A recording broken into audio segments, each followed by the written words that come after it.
Assalamualaikum warahmatullahi wabarakatuh. Yang terhormat Bapak dan Ibu guru sekalian, kepada Bapak Aditya selaku guru Bahasa Indonesia dari kelas 11 MIPA 2, kepada para pendengar sekalian, dan tak lupa pula kepada teman-teman yang saya sayangi. Puja dan puji syukur selalu kita haturkan kepada Tuhan Yang Maha Esa yang telah memberi kita rahmat serta hidayah sehingga kita dapat bertahan hingga saat ini pada pandemi COVID Corona. Selawat serta salam tetap kita haturkan kepada junjungan besar kita Nabi Muhammad SAW. Nama saya Nurul Rahma Anggraini dari kelas 11 MIPA 2 nomor absen 25. Izinkan saya untuk memberikan ceramah tentang gerakan pemberontakan terhadap negara di masa kini. Pemberontakan dalam pengertian umum adalah penolakan terhadap otoritas. Pemberontakan dapat timbul dalam berbagai bentuk, mulai dari pembangkangan sipil hingga kekerasan terorganisir yang berupaya meruntuhkan otoritas yang ada. Istilah ini sering pula digunakan untuk merujuk pada perlawanan bersenjata terhadap pemerintah yang berkuasa, tapi dapat pula merujuk pada gerakan perlawanan tanpa kekerasan. Orang-orang yang terlibat dalam suatu pemberontakan disebut sebagai pemberontak. Pada negara Indonesia, terdapat 5 kebebasan yang salah satunya adalah freedom of speech, yang berarti kebebasan untuk berbicara. Di Indonesia sendiri, tepatnya di era pemerintahan Bapak Joko Widodo telah terjadi penyempitan untuk bebas berekspresi dan berpendapat. Lembaga Pemerhati Hukum dan HAM Lokataru menyebut setidaknya ada 4 indikator penyempitan ruang kebebasan sipil dalam era Jokowi. Keempat indikator tersebut adalah melemahnya kebebasan berpendapat dan berekspresi, kebebasan akademik, kekerasan terkait Papua, dan aktivitas serikat buruh. Keempat indikator tersebut yang memicu terjadinya pemberontakan terhadap pemerintah.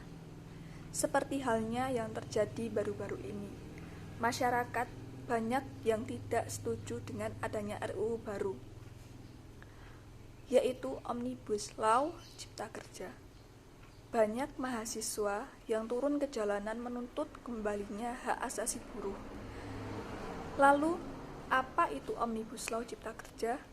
Dan apa isi RUU Cipta Kerja yang sangat ditolak oleh masyarakat, khususnya para buruh?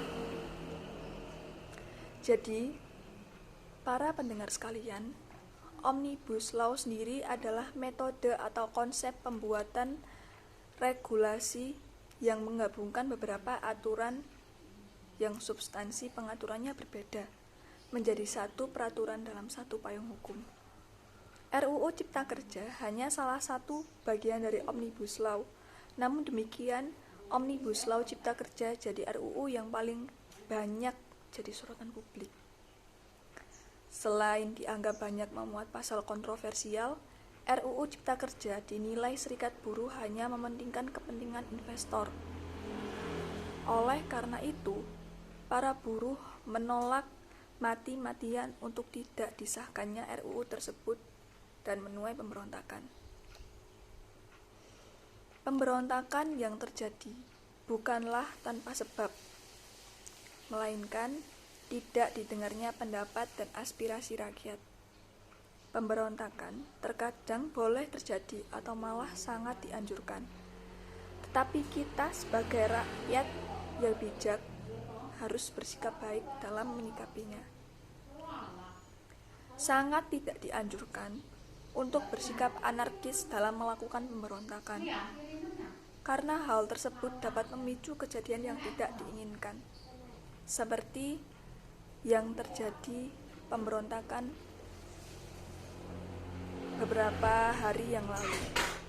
Banyak mahasiswa yang terkena dampaknya, seperti terkena gas air mata dan lain sebagainya.